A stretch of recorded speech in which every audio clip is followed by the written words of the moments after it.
आज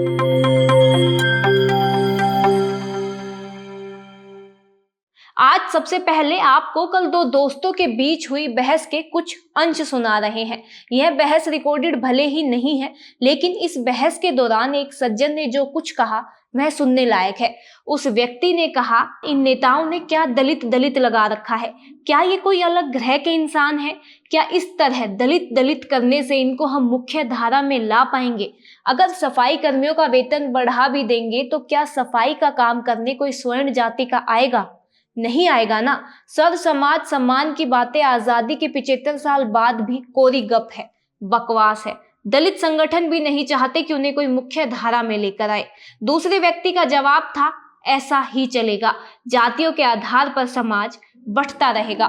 दोनों व्यक्तियों की इन टिप्पणियों पर आपकी प्रतिक्रिया का इंतजार रहेगा। अब आगे बढ़ने से पहले कोमल राव का नमस्कार और आप देखना शुरू कर चुके हैं जेपी हरियाणा।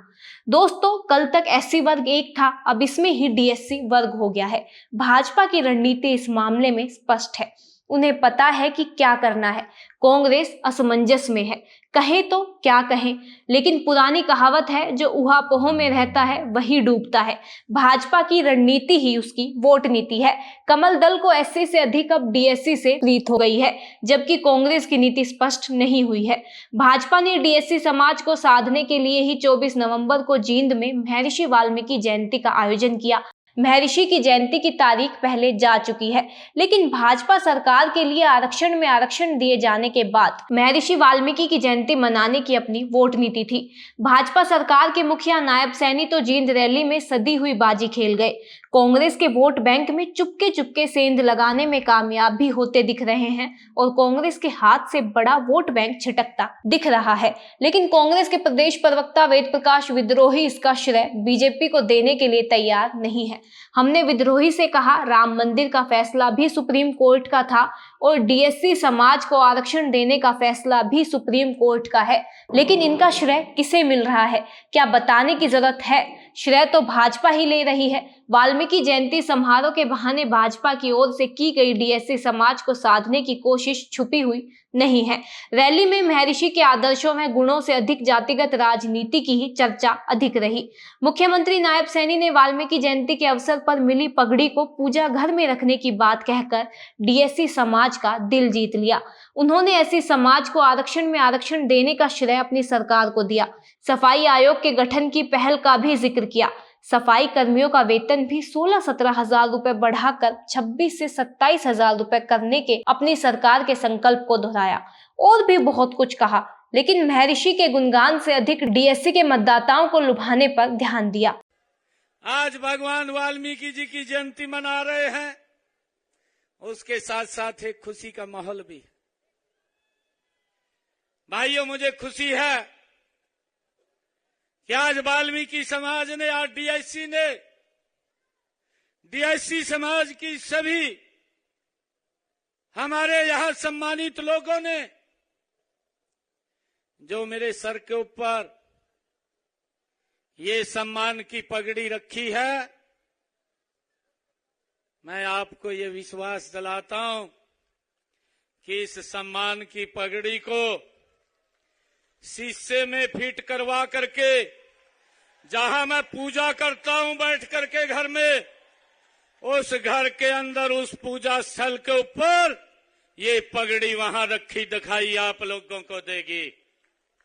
ये सम्मान की पगड़ी है मित्रों। ये सम्मान जो आपने दिया है, भारतीय जनता पार्टी को दिया है, मैं आपको विश्वास दिलाता हूं, भगवान वाल्मीकि जी की जयंती मना रहे हैं, इस सम्मान को रत्ती भर भी नीचे नहीं होने दूंगा। इस सम्मान को बढ़ाने के लिए काम करेंगे भाइयों। हम इसे आलोचना की दृष्टि से नहीं कह रहे हैं, हम सिर्फ यह बता रहे हैं कि भाजपा किस तरह से सेंध लगा रही है, जबकि कांग्रेस किस तरह से अपना जनाधार खिसकने दे रही है। चुनाव पूर्व भूपेंद्र सिंह हुड्डा व तमाम कांग्रेसी कहते थे, भाजपा जा रही है, कांग्रेस आ रही है, लेकिन अब हुआ यह है कि भाजपा आ भी गई और कांग्रेस चली भी गई। लेकिन भाजपा ठाली बैठने की बजाय कह रही है, हम जातिगत गणित बिठाएंगे और कांग्रेस को कोने में सरकाएंगे। हम आपको इस वीडियो के अंत में कांग्रेस के प्रदेश प्रवक्ता वेद प्रकाश विद्रोही की उन बातों को सुनवाएंगे जिनमें वे खुद स्वीकार कर रहे हैं कि उनकी पार्टी कांग्रेस जवाब नहीं दे पा रही।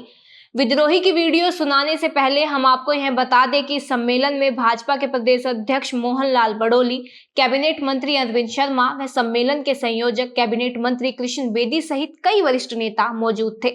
वक्ताओं ने कहा कि इस वर्ष 22 सितंबर को जींद में हुई डीएससी समाज की बड़ी रैली से भाजपा के पक्ष में माहौल बना था। भाजपा का तर्क है कि हरियाणा में अक्टूबर 1994 में आरक्षण में वर्गीकरण का फैसला लागू किया गया था, लेकिन कांग्रेस सरकार ने 2005 में आरक्षण में वर्गीकरण का लाभ देना बंद कर दिया था। इससे आहत होकर ही अदालत का दरवाजा खटखटाया गया। सर्वोच्च न्यायालय ने अगस्त 2024 में आरक्षण में वर्गीकरण का फैसला डीएससी समाज के हक में किया। नायब सैनी ने सुप्रीम कोर्ट के फैसले को लागू करने में जरा भी देरी नहीं की।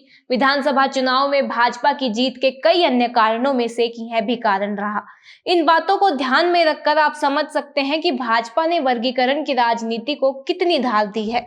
अब वेद प्रकाश विद्रोही को सुनते हैं। तो ये दोनों आरक्षण के जो वर्गीकरण हरियाणा में हुआ था, ये 1994 से भजनलाल की कांग्रेस सरकार ने किया था। पिछड़े वर्ग का आरक्षण और दलित वर्ग के आरक्षण, इन दोनों को चैलेंज किए गए थे। तो पिछड़े वर्ग का जो चैलेंज हुआ था वो यादव महासभा की तरफ से हुआ था, वो खुद मेरे भाई सुबे सिंह एडवोकेट ने किया था। तो उनके पक्ष में फैसला आया वर्गीकरण गलत है, और दलित वर्ग का भी आया। तो मैंने सुबे सिंह को कहा कि भाई तुम लोग इसको मत बढ़ाओ और इसको दबाव मत दो। तो उन्होंने इस पर दबाव नहीं दिया, इसलिए वो केवल कागजों में रह गया। और जो दलित वर्ग का हुआ था उसको स्टे मिल गया था। तो जब स्टे मिल गया तो 2005 में कांग्रेस की हुड्डा सरकार आ गई थी, तो स्वाभाविक है उस स्टे मिलने के बाद वो खत्म हो गया। उसी दौरान पंजाब की सरकार ने भी वर्गीकरण किया था, कांग्रेस की सरकार ने, और एससी को 2 भागों में बांटा था। उसके खिलाफ सुप्रीम कोर्ट में भी लोग गए। तो ये दोनों मामले वर्षों से सुप्रीम कोर्ट में विचाराधीन थे। जब ये सुप्रीम कोर्ट ने वर्गीकरण का फैसला दिया, तब अब दिया है तो अब उसको दोबारा लागू कर दिया। तो ये कहना कि ये वर्गीकरण भाजपा सरकार ने किया है, ये इतिहास से मेल नहीं खाता। वर्गीकरण की प्रक्रिया कांग्रेस ने की थी, पंजाब और हरियाणा से शुरू हुई थी, फिर पंजाब में हुई, और अब ये सुप्रीम कोर्ट के निर्देश के बाद पूरे देश में विभिन्न राज्य कर रहे हैं। वो कांग्रेस प्रवक्ता तो बोल रहे हैं, कांग्रेसी नेता खुलकर क्यों नहीं बोल रहे कि ये भाजपा ने नहीं, कांग्रेस ने किया था? अब ये तो कांग्रेसी नेता जाने, क्या तो वो इतिहास नहीं जानते, या उनमें दम नहीं है कि सत्य को स्वीकार कर सकें, वोटों की राजनीति के चलते या अपनी अलग ज्ञान के चलते वो क्यों नहीं बोलते, ये उनका मामला है। भाजपा कोई सिरे नहीं है, निर्देश सुप्रीम कोर्ट का है। और जहां तक हरियाणा का ताल्लुक है, हरियाणा में तो 94 से लेकर 2005 के बीच में 11 साल तक ये लागू रहा है। तो भाजपा किस बात का श्रेय है? झूठा श्रेय लेना चाहते ले लें। विद्रोही की बातें सुनकर आप समझ सकते हैं कि कांग्रेस में किसी मुद्दे पर स्पष्ट नीति का कितना अभाव है। ये असमंजस ही कांग्रेस को भारी पड़ रहा है। डीएससी के वर्गीकरण को लेकर जींद में हुई रैली पर आज इतना ही। फिर मिलेंगे किसी नई अपडेट के साथ। नमस्कार।